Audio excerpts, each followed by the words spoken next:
Hi all, welcome back to LLC academy. ഇന്നത്തെ ഈ വീഡിയോയിൽ നമ്മൾ ഡിസ്കസ് ചെയ്യാൻ പോകുന്നത് കേരള PSCയുടെ പുതിയ നോട്ടിഫിക്കേഷൻ ആയിട്ടുള്ള 432/2024 KFC അസിസ്റ്റൻറ്റ് എക്സാമിനെ കുറിച്ചാണ്. അപ്പോൾ KFC assistant exam, Kerala financial corporation assistant എക്സാമിൻ്റെ നോട്ടിഫിക്കേഷൻ വന്നിരിക്കുകയാണ്. അപ്പം അപ്ലൈ ചെയ്യാനുള്ള വിൻഡോ ഓൾറെഡി ഓപ്പൺ ആയിരിക്കും. 1/1/2025 വരെയാണ് നമുക്ക് ഈ ഒരു എക്സാമിന് വേണ്ടിയിട്ട് അപ്ലൈ ചെയ്യാൻ വേണ്ടി സാധിക്കുക. അപ്പം നോട്ടിഫിക്കേഷനിൽ പറഞ്ഞിട്ടുള്ളത് നമ്പർ ഓഫ് വേക്കൻസീസ് എന്ന് പറയുന്നത് ആൻറ്റിസിപ്പേറ്റഡ് വേക്കൻസീസ് ആണ്. അപ്പോൾ വേക്കൻസീസ് കറക്റ്റായിട്ട് പറഞ്ഞിട്ടുള്ള മെത്തേഡ് ഓഫ് അപ്പോയിൻമെൻറ്റ് എന്ന് പറയുന്നത് ഡയറക്റ്റ് റിക്രൂട്ട്മെൻറ്റ് ആയിരിക്കും. 18 വയസ്സ് മുതൽ 36 വയസ്സ് വരെയുള്ള കാൻഡിഡേറ്റ്സിനാണ് ഇത് അപ്ലൈ ചെയ്യാൻ വേണ്ടി സാധിക്കുക. റിസർവേഷനുള്ള കാറ്റഗറീസ് ആണെങ്കിൽ അതിനനുസരിച്ചിട്ടുള്ള റിലാക്സേഷനും ഈ ഒരു ഏജിന് ലഭിക്കുന്നതാണ്.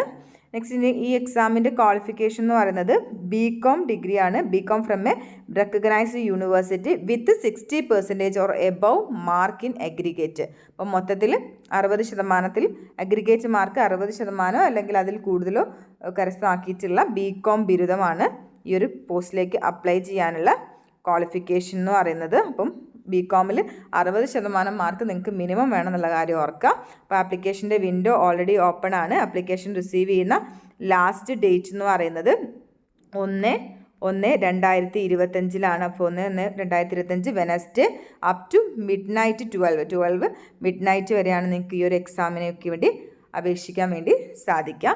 ഇനി കുറേ പേര് മെസ്സേജ് അയച്ച് ചോദിക്കുന്നുണ്ടായിരുന്നു ഈ എക്സാമിൻ്റെ സിലബസ് എന്തായിരിക്കും എന്നുള്ള കാര്യം. എക്സാമിൻ്റെ സിലബസ് എന്ന് പറയുന്നത് BCom ഡിഗ്രി ആയതുകൊണ്ട് തന്നെ BCom ബേസ്ഡ് എക്സാംസിന് വേണ്ടിയിട്ട് PSC ഇറക്കിയിട്ടുള്ള സിലബസ് ആയിരിക്കും ഇതിന് വേണ്ട എക്സാമിനുണ്ടായിരിക്കുന്ന സിലബസ് എന്ന് പറയുന്നത്. BCom ക്വാളിഫിക്കേഷനായിട്ട് വരുന്ന എക്സാമിൻ്റെ മുമ്പ് PSC ഇറക്കിയിട്ടുള്ള സിലബസ് നമുക്ക് നോക്കാം. PSC അടുത്ത് സെയിം സിലബസ് വെച്ച് നടത്തിയിട്ടുള്ള എക്സാമാണ് കേരള സ്റ്റേറ്റ് കയർ കോർപ്പറേഷൻ ലിമിറ്റഡിൻ്റെ അക്കൗണ്ടൻറ്റ് ഗ്രേഡ് 3 എന്ന് പറയുന്നത്. അപ്പോൾ അക്കൗണ്ടൻറ്റ് ഗ്രേഡ് 3യുടെയും ക്വാളിഫിക്കേഷൻ എന്ന് പറയുന്നത് BCom ആയിരുന്നു. അപ്പോൾ ഈ ഒരു എക്സാമിന് വേണ്ടിയിട്ട് PSC ഇറക്കിയിട്ടുള്ള അതേ സിലബസ് തന്നെ കേരള ഫിനാൻഷ്യൽ കോർപ്പറേഷൻ അസിസ്റ്റൻറ്റ് എക്സാമിനും വരാനുള്ള സാധ്യത കൂടുതലാണ്. അപ്പോൾ ഈ ഒരു എക്സാമിന് വേണ്ടിയിട്ട് സിലബസ് ബേസ്ഡ് ആയിട്ടുള്ള ക്ലാസ്സുകൾ LLC അക്കാഡമി ആപ്പിൽ അവൈലബിൾ ആണ്. അപ്പം ആപ്പിൽ കൂടുതൽ ക്ലാസ്സുകൾ സിലബസ് ബേസ്ഡ് ആയിട്ട് നിങ്ങൾക്ക് ലഭിക്കുന്നതാണ്. അതിന് വേണ്ടിയിട്ട് LLC അക്കാഡമി ആപ്പ് ഡൗൺലോഡ് ചെയ്യുക. ഡൗൺലോഡ് ചെയ്തതിന് ശേഷം നിങ്ങളുടെ ഫോൺ നമ്പർ വെച്ച് രജിസ്റ്റർ ചെയ്യുക. രജിസ്റ്റർ ചെയ്ത് കഴിഞ്ഞാൽ നിങ്ങൾക്ക് കോഴ്സ് ആക്സസ് ചെയ്യാൻ വേണ്ടി സാധിക്കുന്നതാണ്. അപ്പോൾ നമുക്ക് നോക്കാം ഡീറ്റെയിൽ ആയിട്ടുള്ള അക്കൗണ്ടൻറ്റ് ഗ്രേഡ് 3യുടെ സിലബസ്. അവർക്ക് ഇതേ സിലബസ് തന്നെയാണ് കേരള ഫിനാൻഷ്യൽ കോർപ്പറേഷൻ അസിസ്റ്റൻറ്റും വരാൻ പോകുന്നത്. അപ്പോൾ നമുക്ക് സിലബസ് ഡീറ്റെയിൽ ആയിട്ട് നോക്കാം. ഡീറ്റെയിൽ ആയിട്ടുള്ള സിലബസിൽ 10 മൊഡ്യൂളുകളായിട്ടാണ് പറയുന്നത്. അപ്പോൾ ഓരോ മൊഡ്യൂളിനും 10 മാർക്ക് വീതമാണ് അലോക്കേറ്റ് ചെയ്തിട്ടുള്ളത്. അപ്പോൾ മൊഡ്യൂൾ 1 അക്കൗണ്ടിങ് ആണ് വരുന്നത്. ഫൈനാൻഷ്യൽ അക്കൗണ്ടിങ് കോൺസെപ്റ്റ്സ് വരുന്നുണ്ട്. ബാലൻസ് ഷീറ്റ് വരെ സോൾ ട്രേഡറുടെ അക്കൗണ്ട്സുകൾ ബേസിക് മുതൽ സോൾ ട്രേഡ് പാർട്ട്ണർഷിപ്പ് അതിൻ്റെ ഡീറ്റെയിൽ ആയിട്ടുള്ള സിലബസിൽ 10 മൊഡ്യൂളുകളായിട്ടാണ് ടോപ്പിക്കുകൾ പറയുന്നത്. ഓരോ മൊഡ്യൂളിനും 10 മാർക്ക് വീതം അലോക്കേറ്റ് ചെയ്തിട്ടുണ്ട്.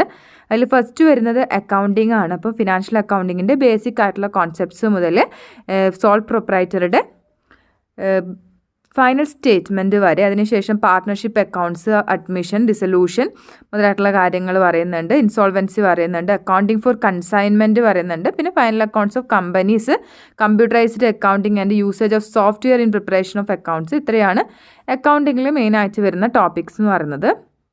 ദെൻ സെക്കൻഡ് മൊഡ്യൂൾ പറയുന്നത് ഫൈനാൻഷ്യൽ മാനേജ്മെൻറ്റ് ആണ്. Financial management, cost of capital, finance decision, capital structure, working capital management മുതലുള്ള ടോപ്പിക്കുകൾ വരുന്നുണ്ട്. അതുപോലെ തന്നെ management of cash receivable management, inventory management, dividend policies, forms of dividend, types of dividend policies, factors determining dividend, theories of dividend policies, stock splits, stock repurchase. ഇത്രയും കാര്യങ്ങളാണ് financial മാനേജ്മെൻറ്റിൽ വരുന്നത്. Then next cost accounting നോക്കുകയാണെങ്കിൽ introduction to cost accounting വരുന്നുണ്ട്. Accounting and control of material cost വരുന്നുണ്ട്. Accounting and control of labour cost.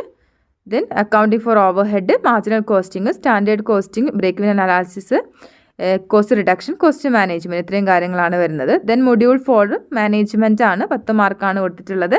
Nature and evolution of management, schools of management thought, planning, organising, control and directing, staffing, leadership and theories, motivation and theories, TQM. ഇത്രയാണ് വരുന്നത്. Next 10 മാർക്കുള്ള 5ാമത്തെ module managerial economics ആണ്. Demand estimation, demand, elasticity of demand, price, income, advertisement, demand forecasting, theory of production, pricing policy and practices, business cycle. ഇത്രയാണ് managerial എക്കണോമിക്സിൽ വരുന്നത്. Then company law ആണ്. Introduction to company law, company management, administration, constitution of board of directors, appointment, functions and responsibilities, board committees, audit committee, board meeting, disclosure and transparency, annual return, winding up, voluntary winding up by national company law tribunal, winding up by liquidators, procedure for liquidation. ഇത്രയാണ് company ലോയിൽ വരുന്നത്. Then next module 7 ആണ്.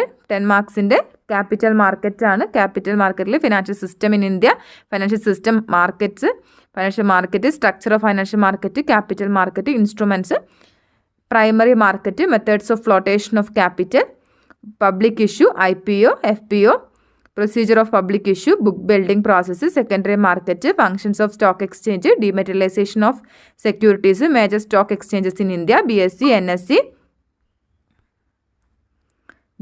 NSE, listing, regulatory framework of financial market. ഇത്രയും കാര്യങ്ങൾ വരുന്നുണ്ട്. Then module 8 fundamentals of income tax ആണ് വരുന്നത്. 10 മാർക്കാണ്. Income tax basic concepts, assessment year, previous year, person assessee, income, gross total income, rates of tax applicable to individual assessee, income from salary, house property, business, capital gain and other sources, computation of total income, deductions and exemptions, tax planning, income tax return. ഇത്രയും കാര്യങ്ങളാണ് module 8 വരുന്നത്. Then next 9th മൊഡ്യൂളാണ്. Marketing management ആണ്. Marketing of product and services, consumer behaviour, process of consumer buying, factors influencing consumer buying decisions, customer relationship management, market segmentation, product meaning, classification of product, concepts of product item, product line and product mix, production life cycle, stages of PLC, promotion, concept of push and pull mix, types of promotion, advertising, personal selling, sales promotion and public relation. ഇത്രയും കാര്യങ്ങളാണ് 9th മൊഡ്യൂളിൽ വരുന്നത്. Then 10th മൊഡ്യൂളിൽ വരുന്നത് auditing ആണ്. Auditing process, internal check, preparation before audit, audit programme, audit process, audit notebook, audit working papers, audit files, internal control, internal check, watching and verification, auditors of joint stock companies, investigation versus auditing. അപ്പോൾ ഇത്രയാണ് 10 മൊഡ്യൂളുകളായി പറയുന്ന detail ആയിട്ടുള്ള syllabus എന്ന് പറയുന്നത്. Detail ആയിട്ടുള്ള syllabus നമ്മൾ LLC academy ആപ്പിൽ upload ചെയ്തിട്ടുണ്ട്. അപ്പോൾ എല്ലാവരും LLC അക്കാഡമി ആപ്പ് പ്ലേ സ്റ്റോറിൽ നിന്ന് ഡൗൺലോഡ് ചെയ്യുക. ഡൗൺലോഡ് ചെയ്തതിന് ശേഷം ഫോൺ നമ്പർ വെച്ച് രജിസ്റ്റർ ചെയ്ത് കഴിഞ്ഞാൽ നിങ്ങൾക്ക് കോഴ്സിൽ ഈ ഒരു സിലബസ് ഡൗൺലോഡ് ചെയ്യാൻ പറ്റുന്ന രീതിയിൽ ഫ്രീ ആയിട്ട് കിട്ടുന്നതാണ്. അപ്പോൾ എല്ലാവരും നന്നായിട്ട് പഠിക്കുക. കൂടുതൽ ക്ലാസ്സുകൾക്കായിട്ട് LLC അക്കാഡമി ആപ്പിൽ നിങ്ങൾ രജിസ്റ്റർ ചെയ്യുകയും ചെയ്യുക. അടുത്ത വീഡിയോയിൽ വീണ്ടും കാണാം. താങ്ക്